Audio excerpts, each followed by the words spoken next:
Every time you try to talk to your adult child, do you feel like you're stepping into a counseling session that maybe you never signed up for? You may be asking a question and then suddenly you're gaslighting, and then you express some hurt, some feelings, and all of a sudden you're toxic. Maybe you share a memory and you've become manipulative.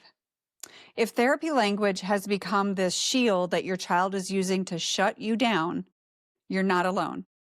Today, I want to give you some clarity and hopefully confidence on what this really means and what you can do next. So let's dive right in. First of all, why are they accusing you of gaslighting? Gaslighting is probably the most common term that they're throwing at you outside of maybe boundaries or manipulation. Many young adults are learning all of these therapy terms online, but many without context. This is where the problem comes in. Disagreement feels like invalidation, right? We're not allowed to disagree with them anymore. And so then they label it as gaslighting. And like I said earlier, if you're correcting a memory, they may say it feels like you're controlling the narrative, when actually in reality, you're sharing your perception and they're sharing theirs. Nobody should be controlling anything. These are the kinds of things that the moms that I serve are going through. A lot of times our children, when they're learning these therapy terms, whether it be online or from a therapist, they think that labeling their pain protects them. And I like to describe it as so many of our adult children are not dealing with their own pain. Rather, they'll put a label on it and then they kind of put you on the shelf. Like, I'll just put mom over here. That way I don't have to deal with the pain that my childhood had caused me or whatnot, rather than dealing with it head on and making rational decisions about what's next. So usually for most families, this isn't about you being manipulative. It's about them protecting a story that they're not ready to look at. Number 2 is when therapy language becomes a weapon. It has become so weaponized. And I want to start off here by saying, I'm not against therapy. Lord knows I've had my share. There's a time and a place. I'm not a therapist. I'm a coach. I set goals with the moms that I serve. Therapy language, while a lot of it's textbook, becomes this weapon against you as the family. Like I said, gaslighting, toxic, boundaries, manipulation, these can shut down the conversations. Or shall I add narcissism? Mom, you're a narcissist, right? Half the kids don't even know what that means, unfortunately. But labels will replace the conversation. I can just stop you right there, call you this, that, or the other thing, and that's the end of it.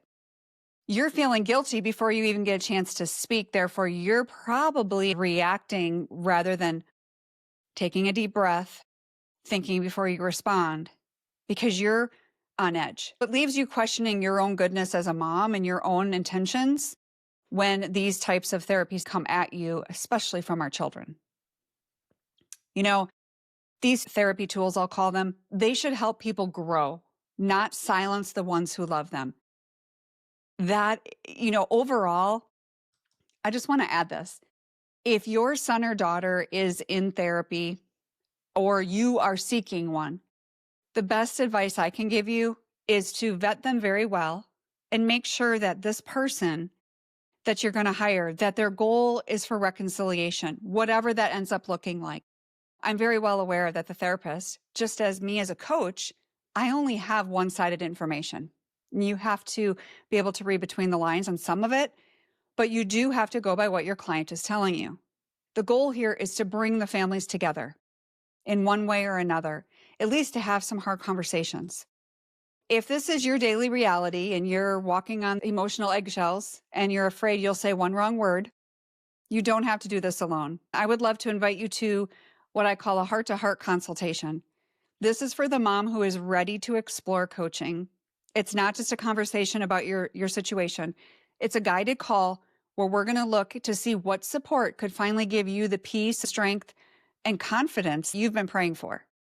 And then you and I together will see if my one-on-one or group coaching is the next best step for you. And if that is you and you're interested in that, the link is in the show notes below. Number 3 is how to respond.